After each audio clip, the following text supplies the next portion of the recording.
और अब बात करेंगे शहर की सरकार की। निकाय चुनाव में पहले चरण के लिए कल डाले जाएंगे वोट। आज रवाना होंगी पोलिंग पार्टियां। चप्पे चप्पे पर कड़ी की गई सुरक्षा। यूपी निकाय चुनाव के पहले चरण के लिए प्रचार थमा है। 37 जिलों में कल थम गया निकाय चुनाव का प्रचार। 4 मई को डाले जाएंगे वोट और शामली, मुजफ्फरनगर, सहारनपुर, बिजनौर, अमरोहा में वोटिंग होनी है। तो ये बड़ी खबर हम आपको बता रहे हैं, अहम खबर है। पहले चरण में ही प्रयागराज, लखनऊ, गाजीपुर, वाराणसी में भी वोटिंग होनी है। तो कल बड़ा दिन है, वोट डाले जाएंगे। 37 जिले ऐसे हैं जहां पर चुनाव प्रचार कल थम गया शाम 6 बजे और अब आने वाला जो कल है उसमें वोटिंग होगी। हर एक पार्टी ने अपनी ताकत झोंक रखी है। कहां पर क्या समीकरण बन रहा है वो हम आपको बता रहे हैं लगातार।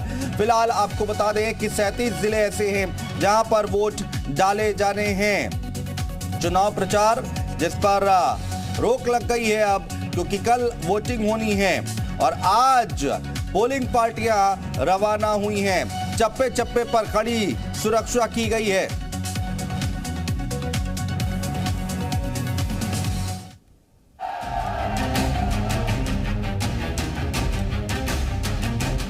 यूपी में निकाय चुनाव के पहले चरण का चुनाव प्रचार थम गया।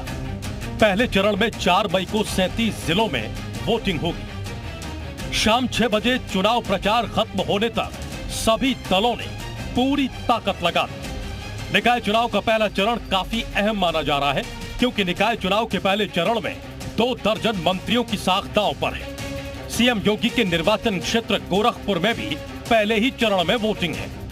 वहीं डिप्टी सीएम केशव प्रसाद मौर्य और ब्रजेश पाठक के क्षेत्र में भी पहले चरण में ही निकाय चुनाव के लिए वोट डाले जाएंगे। मंत्रियों को अपने निर्वाचन क्षेत्र में तो पार्टी को चुनाव जिताना ही है, साथ ही प्रभार वाले जिलों में भी कमल खिलाने की जिम्मेदारी को बखूबी निभाना है। चुनाव में मंत्रियों के राजनीतिक कौशल के साथ ही प्रशासनिक दक्षता की भी परीक्षा हो रही है। हालांकि बीजेपी का दावा है कि वो निकाय चुनाव में क्लीन स्वीप करेगी।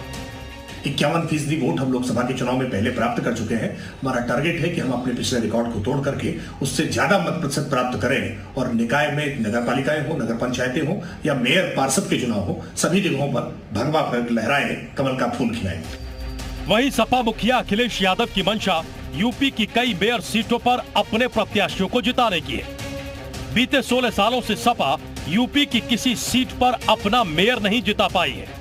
ऐसे में अखिलेश यादव के लिए यूपी का ये नगर निकाय चुनाव प्रतिष्ठा का चुनाव बन गया है।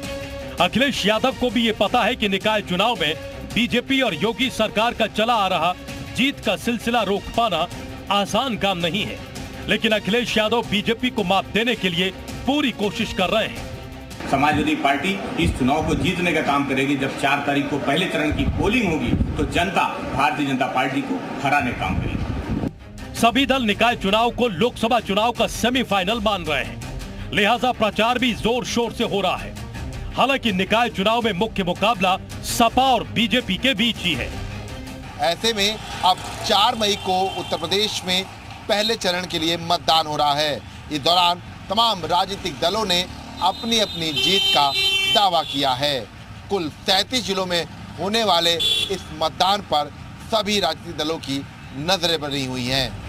निकाय चुनाव के नतीजे के बाद सियासी दलों को अपनी शहरी ताकत का अंदाजा हो जाएगा। उसके साथ ही अगले साल होने वाले लोकसभा चुनावों की तैयारी भी शुरू हो जाएगी। ब्यूरो रिपोर्ट, जी मीडिया। विशाल हमारे सहयोगी हमारे साथ जुड़ रहे हैं ज्यादा बातचीत करने के लिए। गोरखपुर से विनय हमारे सहयोगी हमारे साथ है। फिरोजाबाद से प्रमेंद्र हमारे सहयोगी हमारे साथ जुड़ रहे हैं। सबसे पहले विशाल का रुख करेंगे। विशाल, देखिए कहा यह जा रहा है कि सीधी टक्कर भारतीय जनता पार्टी और समाजवादी पार्टी के बीच में है, लेकिन जो बागी नेता हैं, जो निर्दलीय खड़े हुए हैं, वो यहां पर कितनी दिक्कत पैदा कर सकते हैं? देखिए, एक चीज़ तो बिल्कुल साफ है कि अगर आप अलग अलग इलाकों की देखें स्थितियां, तो बीजेपी ने जरूर मेहनत की है, लेकिन कुछ जगहों पर उनके जो बागी उम्मीदवार हैं वो मुश्किलें खड़ी कर सकते हैं। इस बात को लेकर भी कोई दो राय नहीं। हालांकि ये बहुत टफ फाइट होगी, क्योंकि बीजेपी बहुत बूथ लेवल पर जो है अपनी मजबूती कर चुकी है, माइक्रो प्लानिंग कर चुकी है, और यही वजह है कि बाकायदा ऑपरेशन जो तमाम तरह के जो चलाए जा रहे हैं माइक्रो लेवल पर, उस पर अगर हम बात करें तो बीजेपी जो है पन्ना प्रमुख पर जो है फोकस की हुई है। इसके साथ साथ सपोर्ट जो कैंपेन है वो चलाया जा रहा है। सपोर्ट कैंपेन के तहत जो कल मतदाता हैं उन सबको जो है लेकर जाया जाएगा। और बता दें कि बीजेपी लगातार जो है तमाम जो दूसरे दलों के नेता हैं, छोटे छोटे जो नेता हैं जो शहर की सरकार में बड़ा महत्व रखते हैं, उनको ज्वाइनिंग कराई जा रही है। मैं इस वक्त बीजेपी में ही मौजूद हूँ और सबसे पहले आपको तस्वीरें भी दिखा देता हूँ कि आप देख सकते हैं कि यहाँ पर भी तमाम जो है बस कुछ देर के बाद बीजेपी प्रदेश अध्यक्ष जो है वो तमाम नेताओं की ज्वाइनिंग कराएंगे। तो ये तमाम ऐसी चीज़ें हैं जो बीजेपी के लिए प्लस पॉइंट साबित हो सकती है, क्योंकि लगातार अगर हम बात करें तो अलग अलग खुद मुख्यमंत्री जो है वो जो है इस बात को लेकर रैलियां करते नजर आए हैं। बीजेपी के तमाम पदाधिकारी जो है वो रैलियां कर रहे हैं, केंद्रीय मंत्री रैली कर रहे हैं। तो बीजेपी पूरा दमखम लगा रही है। हालांकि कुछ जगहों पर जरूर बगावत हुई है, लेकिन उस बगावत को खत्म करने के लिए सांसद, मंत्री, विधायक सबको लगाया गया है। इसके साथ साथ तमाम ऐसे जो बगावती नेता हैं उनको जो पार्टी के बाहर का रास्ता दिखाया गया है। तो ये पूरी प्लानिंग है। तो ऐसे में जो निर्दलीय है उनकी भूमिका रहेगी, विशाल और भी तफसील से बात करेंगे, विपक्ष है चीजों को और अच्छे से समझने की कोशिश आपसे जरूर करेंगे, क्योंकि ये चुनाव जो है वो चेहरे पर लड़ा जाता है। जो स्थानीय नेता होता है उस पर कहते यही है कि उस पर लड़ा जाता है, लेकिन उसका कितना फर्क पड़ेगा ये भी जानने और समझने की कोशिश करेंगे। फिरोजाबाद चलते हैं, जहां पर प्रमेंद्र हमारे सहयोगी हमारे साथ मौजूद हैं। फिरोजाबाद में कितना माहौल टाइट है प्रमेंद्र, क्या सरगर्मियां हैं वहां पर? बिल्कुल, मैं बता दूं कि अब से कुछ ही देर बाद यहाँ की पोलिंग पार्टियां जो हैं वो ईवीएम ले चुकी हैं और लेने के बाद अब रवाना होंगी। यदि हम पूरे माहौल की बात करें तो निश्चित तौर पर बीजेपी को ये साख बचा के रखनी होगी। वहीं बहुत कुछ समाजवादी पार्टी के पास ऐसा कुछ है नहीं जो उसे खोना होगा, क्योंकि यहाँ पर जो 2017 के चुनाव हुए उसमें पूरी तरीके से बीजेपी हावी रही थी।